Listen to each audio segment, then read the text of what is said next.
Hey guys, Andrew here.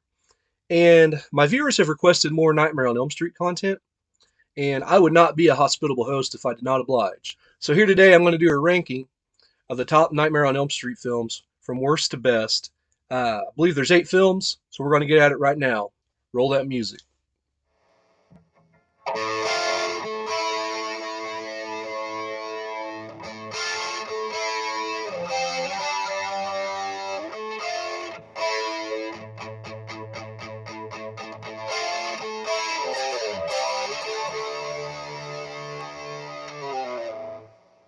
So coming in at number 8 is the 2010 Nightmare on Elm Street reboot starring Jackie Earle Haley. And it's down here because Jackie Earle Haley does a decent enough job, but this movie's just unnecessary and it's just a cash grab. The cast is just completely forgettable. I don't remember a single one of them. It does have one really cool scene in it that I like. It's like one of the coolest dream sequences I've ever seen, and that's the one where it's snowing in the main girl's bedroom. That is an amazing scene, and it's too bad it wasn't in a better movie. But that's why it's down here. I wanted to put it over the next 2 movies on my list, which they're both just abysmal, but I just couldn't bring myself to do it. So yeah, the reboot's coming in dead last for me. Now we're getting back to the original Freddy Krueger lineage, and these 2 movies are at the bottom of everybody's list. Mine are kind of in reverse order. At number 7, I'm going with Part 5, The Dream Child. It just, to me, this movie's not very good. It's not very memorable. I laugh with the stuff with the kid at the end, from Children of the Corn. There's only 3 kills in this movie, and they're not very good. One of them, they stole right out of the Aha's Take on Me video.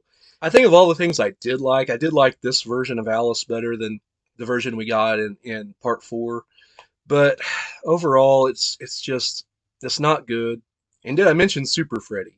I mean, you can get on part 6 Freddy's Dead all you want for the Power Glove, but Super Freddy's just dumb. And for that reason, I have to put it here. This movie just bores me. So number 7 will be Part 5, The Dream Child. Coming in at number 6 on the list is Nightmare on Elm Street Part 6, Freddy's Dead, The Final Nightmare. This movie, it's maddening to a lot of people. To me, at this point, Freddy had gotten so cartoony that he's kind of giving people what they want at this point. Although years later, it turns out it doesn't look so good. We get him being the Wicked Witch of the West in the very beginning. He's going to get our little dogs too, I guess. There's the whole part with the Power Glove and playing the kid like a Nintendo game, and that is not good. And then there comes the most horrific part of the movie, where in the middle, the middle part, we get stuck in this time loop, and I'm like, oh God, no, no, this movie's bad enough. Don't keep doing the same scene over and over. Get us out of this as soon as you can. They try to have this through line with the story, with the main character being one of the relatives of Freddy Krueger, and I don't care. It's not very good, and that's why it's here at number 6. All right, now we're starting to come into better stock. Coming in at number 5 will be Wes Craven's New Nightmare. I know this will be a lot higher on some people's lists, and I do like the meta stuff that's kind of a precursor to Scream. I really like the scene where Nancy and Wes Craven are talking in Wes's office, and everything they're saying at the end, there's this reveal, is being written out as a script. I really like that, but there's just too much. It doesn't really feel like a nightmare film to me. It feels like it's something else. It is an interesting take, but I just like these other 4 movies a lot better. I have to be in a certain mood to watch Wes Craven's New Nightmare, but I do like seeing those characters. I like seeing Wes Craven in his own movie acting. To me, that's kind of cool. I kind of not like the look of Freddy in this. They did a lot of different things with his face and the makeup. Um, I can see an argument for it. I can see an argument against it. At least they were trying something new. So coming in at number 4 will be Nightmare on Elm Street Part 4, The Dream Master. And this is where Freddy Krueger has become this pop culture icon. 3 really elevated him to this status, but in Part 4 he's living with it. He's on talk shows. He's got his own TV show, which Freddy's Nightmares, which I really need to watch it. I was gonna say it's bad, but I really need to watch it to justify saying it's bad. But I really enjoy it. And much like 3, it's got some really cool music in it. There's a song I really love by a band called Dramarama called Anything Anything that's in it. And that's a very cool song. Not as cool as Dream Warriors, but still. So Rennie Harlan directed this film. He'd gone to direct Die Hard 2 and many, many other films. This was one of his very first. I want to say he was nearly homeless when he directed this. And this is an MTV movie at its finest. It's like every frame looks like it's straight out of a rock video. And it's so good. I wish they got Patricia Arquette to come back and reprise her role, but the actress we got was passable, I guess. Like I said, the visuals are amazing. I really like the Dream Master for that. It's got some great kills. That waterbed scene is everything a teenage boy at that age really wanted in a movie like this. There's some other good kills in this movie, but there's just enough to edge it out over New Nightmare for me at number 4. Coming in at number 3 for me is A Nightmare on Elm Street Part 2, Freddy's Revenge. And I recently reviewed this at length on the channel, so use the search function to find that. I really like the movie. It's Freddy at his darkest, at his dirtiest, nastiest. I like the characters. Jesse's good, despite all the criticism you may get. And this movie is almost like a standalone, especially when you watch 1 and 3. It's like Elm Street 2 is like, which one of these things doesn't belong here? But I like it for that. It stands out for that. And that's why it's here at number 3, beating out Dream Master. So now we're down to the big 2. The original Nightmare on Elm Street and A Nightmare on Elm Street Part 3, The Dream Warriors. And these are everybody's top 2. Maybe not everybody's, but the majority of people. And I knew these would be my top 2, and I went back and watched them on back-to-back nights, and it really wasn't as close as I thought. Coming in at number 2 is Nightmare on Elm Street Part 3, The Dream Warriors. Now, I do love this movie, and this is the movie that just surged the Freddy Krueger character into prominence. He's still pretty dark here, and I really like it. But the one thing that it relies on that harkens back to the first movie are the characters of Nancy and her dad. And I think without those two characters, this movie is a much weaker movie than the first movie. And I think it relies on them heavily.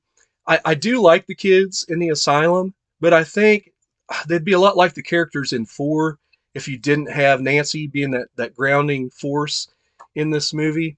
There is plenty to like. The kills are highly imaginative. The marionette scene out on the ledge and the welcome to primetime scene. Those are really cool. There's also some pretty lame-o kills, with the Wizard Master and with Taryn, just stabbing him in the chest. But the imagery in here, you could tell the budget was just so much higher. And for that reason, it's my number 2. I love the Dawkins song. I like Dawkins in general.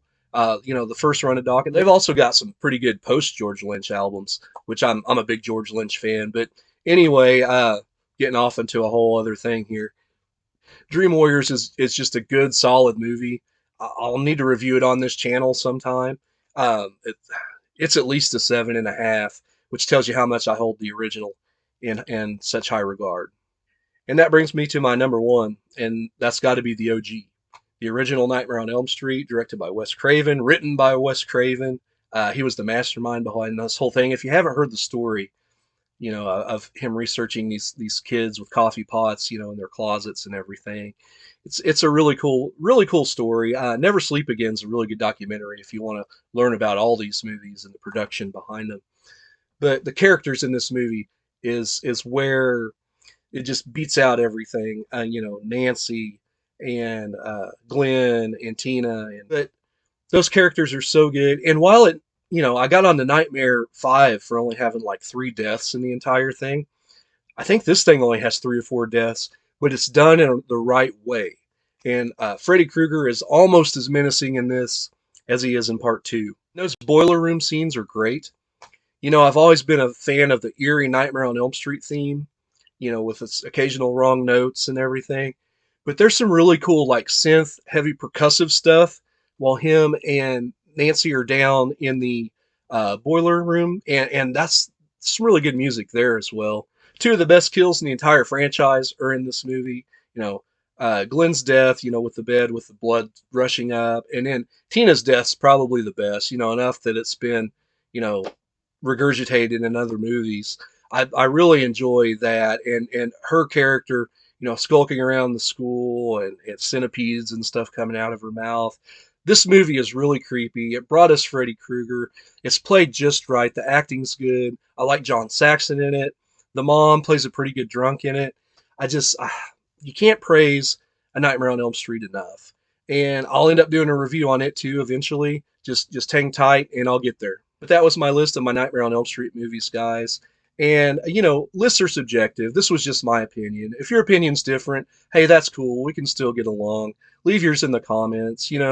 If your favorite movie is Nightmare on Elm Street Part 6, Freddy's Dead, leave that in the comments because we probably want to harass you about it.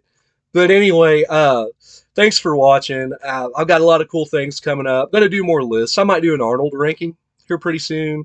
You know how I like to talk about Arnold movies and everything. So anyways, I hope you enjoyed this. I've been Andrew, and I'll see you down the line.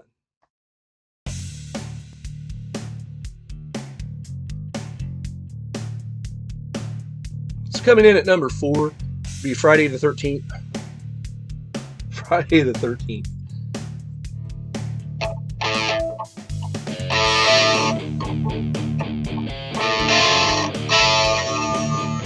Coming in at number 6 on the list is Friday the 13th.